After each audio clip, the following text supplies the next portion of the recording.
Hello there, football fans. Welcome to the Mercurial Trequartistas Gamecast, your weekly dose of Premier League passion, predictions, and proper football talk. By way of introduction, I'm Dathan, and joining me is my co-host, the man who finds clarity where others find only chaos. Mark, how are we doing? Oh, everything hurts. Everything hurts today. I got through a football match, had a tennis match recently, and yeah, all I can say is the opponents seem to be getting younger, and I don't. So what's on the menu today? Last weekend it was the FA Cup, so we had a slightly different format to allow for that. But we are back to our usual format this week. So we will start with Premier League talking points. We will then move on to our second segment, which is fantasy football tips for the weekend ahead, and we will round things off with our third section, the obscure facts segment, which is the academy graduates of our podcast. It's coming along very nicely. Let's start with Premier League talking points. So the transfer window has now slammed shut. It's the third week of February. Despite that, there seem to be several stories that seem to be gathering. They seem plausible and quite frankly interesting. Mark, if we run through a few of these, perhaps we could chat about them. So the first of these is Ivan Toney, and he's currently plying his trade in Saudi Arabia. I think it's Al Ahly, and there's been a lot of mention of him coming back to the Premier League. Any thoughts? Yes, he was linked with Chelsea sort of last year, which didn't come through, and now it seems to be Spurs. Spurs seem to be quite high up in the running for him to be heading to, which is a bit ironic because I think Frank probably could have done with him a little bit sooner. So yeah, I think it probably would be a good move for Spurs and a good move for Tony. I think even though he's still sort of playing abroad, I don't think it'll have harmed his chances for making the England squad. I don't think he's always going to get picked anyway. It's just a case of whether he was, what matches he was going to feature in ahead of Kane. So, yeah, Tony to Spurs. I kind of like the sound of this one. I think he could do a good job there. Yeah, I don't know. I mean, I think there's been a lot of hoo-ha about it in the media, but as you say rightly, I think Tuchel rates him, and he will be playing for England in the World Cup. So he's safe on that front. I guess it's down to him if he wants to come back home to the Premier League. Um, let's see what happens. It'll be interesting, but he will be welcome back. He's a very talented striker. The second player is Dom Szoboszlai. He's currently at Liverpool. He's having a fabulous season. I think Mo Salah recently described him as one of the best players in the world on current form, or something along those lines. But he's been very strongly linked with Real Madrid, and his agent has come out saying, "No, no, no, we are very happy at Liverpool." But what do you reckon? Ooh, for this one, I'm calling shenanigans on this one. I think this is yeah. He's got 2 years left on the contract. The negotiations are probably coming up. Publicly, the agent's probably saying, "Oh no, no, not at all." But yeah, privately, it wouldn't surprise me if feelers had been put out there just in case. But when it comes to Liverpool players having good seasons, you know they're having a good season if Real Madrid are sniffing around. So Very true. more common for them to let the contracts maybe wind down a little bit more. Hmm. But I think for Szoboszlai, there's every chance Slot's probably going to build the next incarnation of the team around him, Verts, and Ekitike slash Isaac. And maybe Szoboszlai's been slightly unhappy about playing right back as often as he has this season, but publicly, been professional, got on with it. In theory, Liverpool have bought another defender for next year, so the chances of playing right back again next year should be slim. I I think this is a little bit of messing around, Hmm. personally. So yeah, I think more likely there'll be a contract offer on the table. It'll either get signed or we'll hear a few more scurrilous rumor mongering in the meantime. Say what's more scurrilous. Scurrilous. After that, if we move on to Nick Walter, so he started very well after he joined towards the end of the summer transfer window. Things have slowed down with him with regards goals, but the rumours are that he's not so happy at Newcastle and he would consider a move back to Germany, back to Stuttgart, or even to Bayern, who have apparently been sniffing around. But any half decent player from Germany, but Bayern are going to be sniffing around, of course. But I think he's found it tough to replace Isak. I mean, they are different sorts of players. I mean,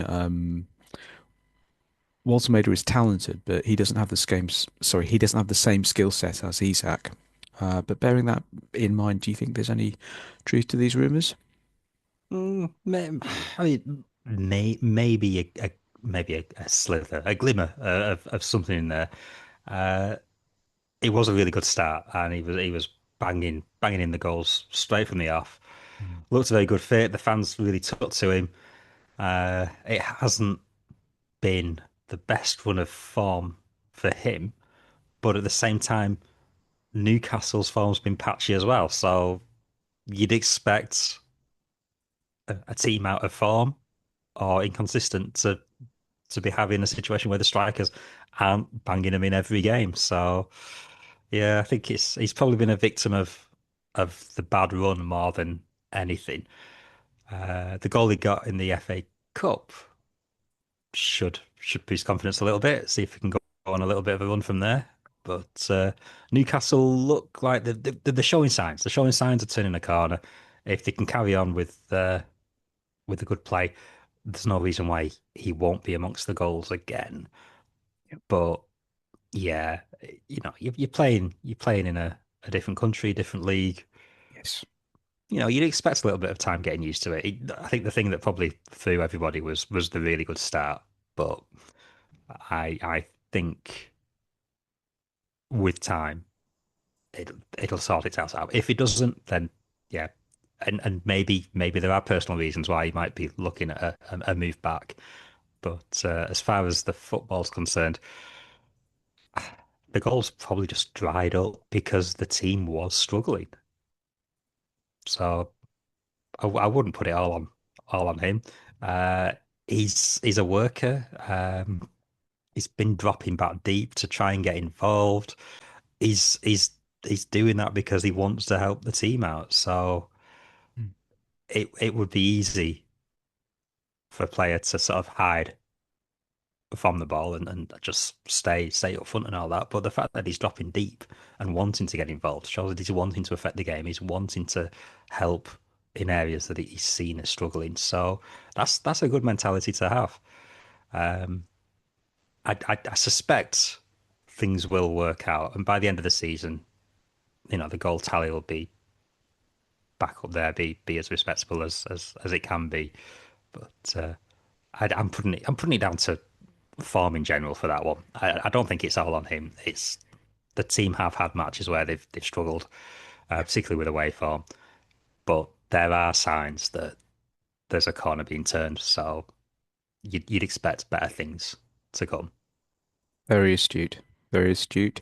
I'll just do a few more. So quickly, Marcus Rashford. So I think he's on loan at Barcelona. But apparently, Man U don't want to lower their asking price. I'm not quite sure what it is, but I've just heard they don't want to budge. And Barca, they have issues in terms of finances. But with Carrick doing well at the moment, do you think there's any hope for Marcus to come back home to Old Trafford?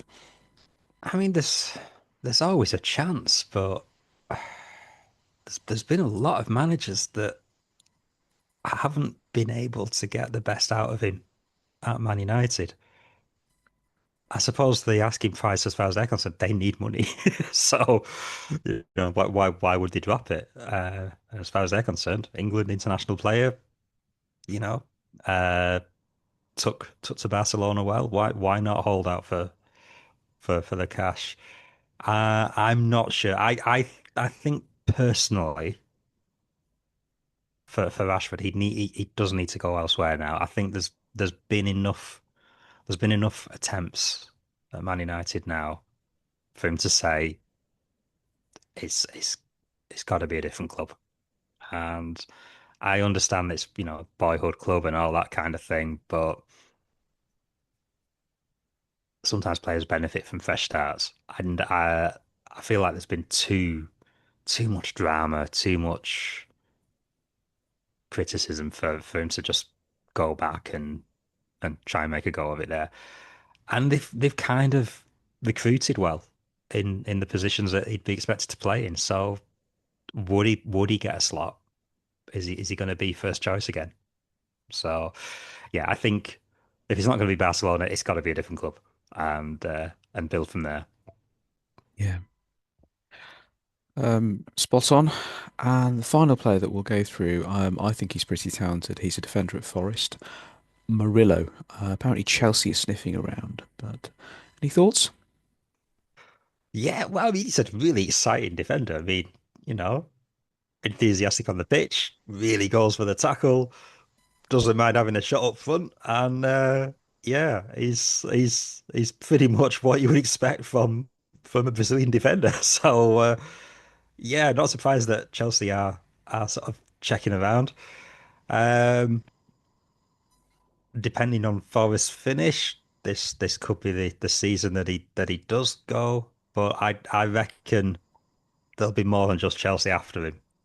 So there'll be plenty looking to get him signed up. He's a very enthusiastic, exciting defender slash fullback slash wingback slash winger, whatever he wants to be, you know. So yeah, I think this could be the one where he gets a really good move, and Yeah. it's deserved. I think there's one club in the Premier League, a very, very big club, that will be buying more than one. Well, they've already bought one new centre half in January, but they could really use this guy, and that's Liverpool. I'm sure they've got their eye on him, but he would fit into Liverpool very, very well. But let's see what happens. Saying that though, Kirkes has looked like he's settling in. I mean, at the beginning of the season, it was looking a little alarming. Like maybe the shirt was a bit too big for him, kind of thing. Hmm. But the last few games, there's been reassuring signs, and he has been quite effective in periods. But you know, they've had that many injuries in defence. Maybe they need spares for the Well, spares. certainly at right back, they've suffered a rash of injuries. So Frimpong is out, Conor Bradley's out for the season.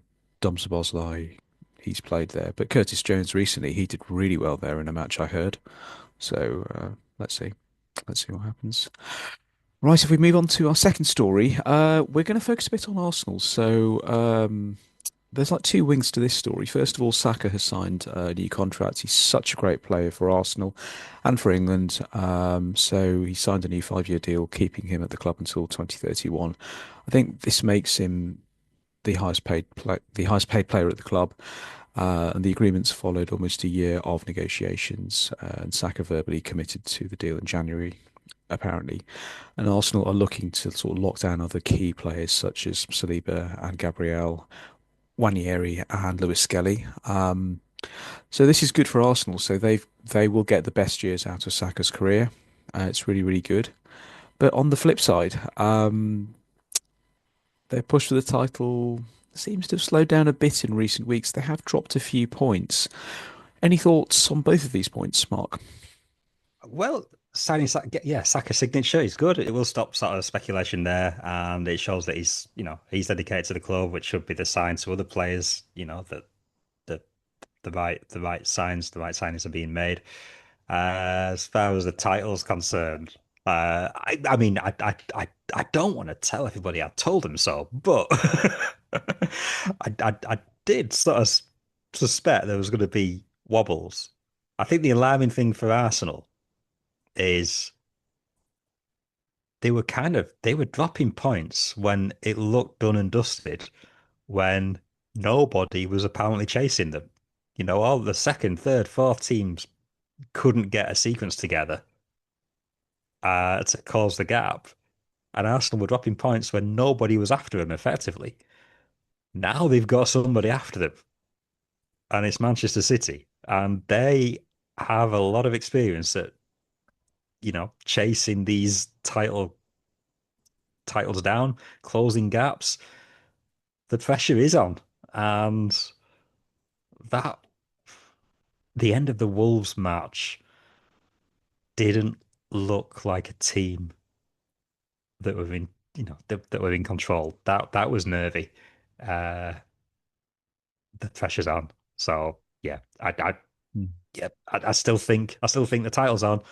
Yeah, It's going to get very, very interesting as the games go by. Arsenal have got a derby this weekend, but they still have to go to the Etihad as well. And if City get a result there, then that gap is down to what, 2 points, something like that. It's definitely on. But yeah, alarming for Arsenal that they were losing points when nobody was after them. There was a point where it's in the bag. Just keep getting the wins. And mm, then from the turn of the year, it's been draw, draw, draw. Then yeah, the other teams have sort of put some put some runs together, and that gap is yeah, effectively down to you know a contest now. So yes, looking forward to see how it goes. yeah. I think at I this still point, think there's going to be more nerves. yeah, I mean, I think at this point, people forget that this time 12 months ago, Liverpool were in a very, very similar situation. Other teams couldn't put together a run, but they kept going. They kept going, and they put a lot of daylight in between themselves and the chasing pack. Well, what was a loose chasing pack, shall we say? But Arsenal, let's hope they pull it together. They've reached the final of the League Cup, which will take place next month, and let's see what happens. Much to do yet, and to borrow a phrase from Fergie, I mean, it's not quite squeaky bum time yet, but I suspect towards the end of the season, as you say, it will be. So, Yeah, that game at the Etihad is going to be huge, huge, and it'll be interesting to see how Arsenal sets up. I mean, if historically they've usually sort of played to not lose, get the draw. Uh, I think if you're going to do that in a match which could decide the title, or at least decide who's in control of the title, I think that's a dangerous play because City will be hungry at home, and if there's any chance that they can get back into it, they will take it. So yeah, big game coming up. yeah. We move on to our third story. So, this concerns Crystal Palace and Oliver Glasner. Some quite amazing comments by Glasner during a press conference prior to the weekend's game. So he's openly calling out the board once more. It just feels like he's asking them to sack him. I mean, I don't know how much longer he can stay on here. The board, they have dignity. The club itself, they have dignity. The fans booed him as well, quite soundly, following a midweek game in Europe. Do you think the end is near? Pretty much, yeah. I think he tried to get us out with the previous press conference and he called his bluff. Um, it almost looks to me like his contract's coming to an end. He knows where he wants to go. He knows that other clubs are maybe ready for him, but he's got to wait. And I don't know. I mean, are we thinking, you know, Man United? Man United possibly were biding time for him, but the the alarm bells for me. What do you want a manager that's prepared to go, rogue in a press conference if it's going wrong? We've sort of seen it a few times this year where, normally you'd expect the discreet, coy messaging from the manager. Oh no, I'm here. I'm here for the club. The board had backed me just yesterday. Nowadays, it's sort of like press conference. Okay, sack me, sack me, sack me. Get the payoff. Get to another club. I do wonder whether Glasner's initial press conference, where he went rogue, was designed to get the sack. It didn't work, and now we've ended up with this more desperate one since. Because whatever job he's got his eye on next, he Mm. might be feeling is passing him by, and it's all because of timing. Um, it would concern me if I was a club supporter or owner seeing, a potential manager sort of doing this to get out, it would make me think again, I think. So this is a dangerous move, but Yeah. you can't keep getting away with it. Surely this is the one where Palace just go, you know what? You've had another pop. Off you go. Well, I think on a more humorous note, I mean, like you can see him and Enzo Maresca and Ruben Amorim on a WhatsApp group, and the other two were there, sort of egging him on, going, "Go on, like this is what you say, this is what you say next in the next one." Yeah. And but in You'll all never guess what I serious, said next. but in all seriousness, I mean, it's not a good look for Palace, but also for Glasner. I mean, I mean, he stated clearly he's leaving at the end of his contract. Um, Other club chairmen are going to sort of look at this and think, well, if he's acting this way, if he joins my club, could he be doing the same thing? 18 months from now, or like 2 years from now, if the results don't work out, Hmm. it's not the best way to conduct yourself. And as to where he's going to go, I mean, Man United, you've always said this that that's his likely destination, but with Carrick playing so well, could it be the case that they go for someone else unless Yeah. clear Well, that's discussions it. have taken place? Carrick's given him a problem by having a good run. Yeah. Whatever the plans were, they will be naturally having a rethink if Mm, that was the path they were going. mm, Uh, to be fair to Glasner, he hasn't been helped. The board have pretty much sold every single sort of key part of his team. yeah. In fairness, they bought him a few players over the window in January, and they got Strand Larson. I mean, I think he was expensive for like what he is, but I mean, he's not a bad player, and he No, can no. score the goals. So, I mean, it's not like he's just been abandoned. I think that's the kind of picture he's trying to like portray. But it's not that the Palace board haven't helped him. They understand that if you sell off all the best players and you don't get adequate replacements, um, I think that's the thing. They have bought, but I don't think they've bought to the same level. I mean, Stan Larson is a good striker, but I'd much rather have a banging form Mateta up there. Uh, Eze was flying yeah, and such an exciting player. Who've they got flying down the wings now, cutting in and leathering the ball in 20, 25 yards out. So yeah, yeah, and then Guehi as well.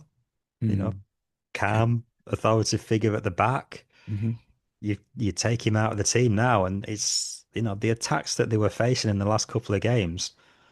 The there didn't seem that much. There wasn't the same level of control or calm. So yeah, it's awkward. I do think Glasner's looking out for number one with what he's saying, yeah, but I do have a degree of sympathy with who he's seen leave his team and the level that's sort of come in. yeah, I know which I'd rather have, and yeah, yeah. it'd be like playing Football Manager, wouldn't it? And you just see it sort of seeing the board, so every single one of the players you want to keep, and going, Yeah. are you going to make do with this? Very true. Very true. Well, there you have it. Three takes and enough debate to keep even TalkSport solvent. If we now move on to the fantasy football section of the Premier League, Mark, are you playing Holland FC this week? Do you know what? I've not actually looked this time. Yeah, I'm guessing I am. I definitely did last week, and it was a savage. What I lost by 1 point. 1 point. I mean, heartbreaking. Yeah, yeah, it was incredibly close. I thought I'd been shrewd and captained Gyökeres, thinking, well, two Arsenal games, surely he'll get one goal, yeah. and that's all I needed from him. I just needed one goal, but it didn't happen. The best I got, I think, was an assist from Gabriel, Hmm. and yeah, so it wasn't pretty, but on to the next game, blah blah blah. And if not, I'll give a press conference tomorrow going, well. I shall As look far as out the for owners are that. concerned, that's rubbish. Perhaps the other three, like his like Enzo Maresca, Amarim, and Ollie Glasner, they will add you to the WhatsApp group. They can Hey, advise if you on there's the a way press to that conference. group, So, I'll check it out.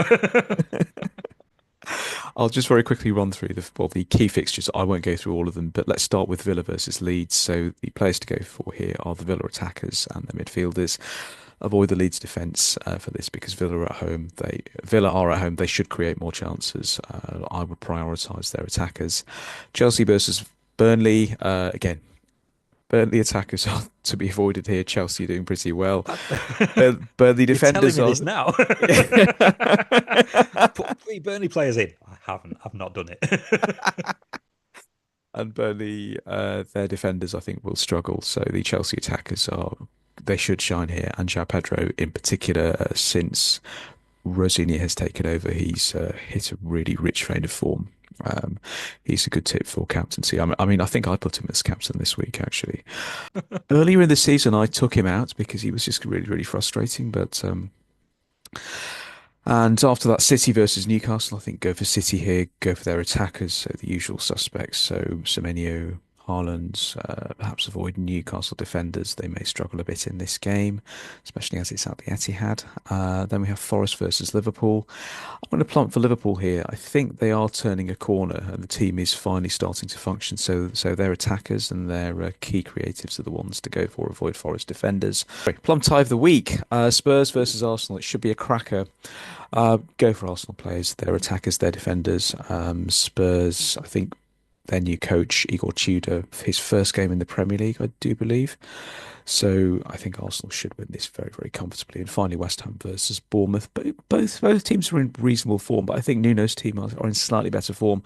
Go for West Ham attackers, so Bowen, Somerville here, both really good, and avoid the Bournemouth defenders. Having said that, I've got Hill in defence. He has played well recently, but let's see what he can do. But let's see if he can hold out. And then if we move on to the obscure facts segment, we only have one obscure fact this week. So, Mark, if I hand over to you. So, this obscure fact is going all the way back to September 1987. It's a European tie. Graham Souness is managing Glasgow Rangers. They are playing Dynamo Kiev and they've lost 1-0 in the first leg.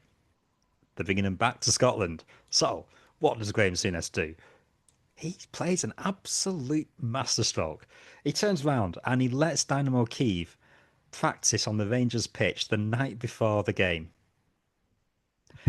And then on the day of the game, he adjusts the pitch's dimensions to as narrow as it can possibly be so it can increase the chances of making it an incredibly physical game and an incredibly tight game. The ploy works. Rangers win 2-0 and the rules get changed. So after that, every single club had to register their pitch dimensions before the season and stick to them for the rest of the season. But on this occasion, Souness got away with it because you only had to the pitch only needed to be I think a minimum width. So he went for the absolute minimum, but only after he let Dynamo Kiev practice on the pitch the night before. Well, great story. It reminds me a bit of, because boxers prior to a match, they have the tail of the tape and they get weighed and measured. It's a bit like that, it sounds like, with the pitches, whereby they have to sort of be weighed and measured and declared, and you can't amend them. But Souness was a character as a manager. I think he started off very well at Rangers, and he was certainly feisty. He, had a tremendous will to win. Even as a pundit, he takes no nonsense from other pundits. I mean, like each time he's on a panel of pundits, he is the kingpin. Mm. Other And big then personalities like say like Keane, even they seem to count out as Souness. Big strong personality, and that will translate onto the pitch as well. yeah, I mean, you've got to have something about you if you're prepared to go in the middle of a Turkish pitch and plant a flag. But Well. I just like the whole thing where, yeah, a manager has managed to come up with an exploit that the game's governing body just goes, "Whoa, we're not that's not happening again," and a new rule has to come out of it because of it. So, yeah, I think Souness was a coach, about 15 or 20 years prior to some other sort of very hot-headed managers. But could you imagine like Souness versus Jose at his peak, or Souness versus Conte? That would have been really really Oh yeah, juicy. Yeah. even on the pitch. I mean, God. As a player though, like Souness was amazing. He really was. I mean, imagine if he was up against Keane or Vieira, that would have been tasty. But also Conte as well. I mean, he was a manager. He was a very, very. I mean, he would take no prisoners. But I think from what I've heard, like Souness was, he was in a different league. He absolutely took no prisoners, and the game was different then because they Mm. it was far more physical. Oh They yeah. they got away with a lot more. The players and refs were far more lenient. I mean, It was fear. It was fear from the rest. well, I mean, like they didn't want to incite these hard men. So every team had a hard man, a proper hard man, and and the general consensus was fair's fair. If you Mm. give it and you can take it, that's okay. Um, but yeah. Yep. Well, that's all we have time for this week. So until the next time, keep the faith, and please do like and subscribe to our channels on various social media and get involved there if you are so inclined. We are back sometime next week with more TMTG goodness. Till the next time, until all are one.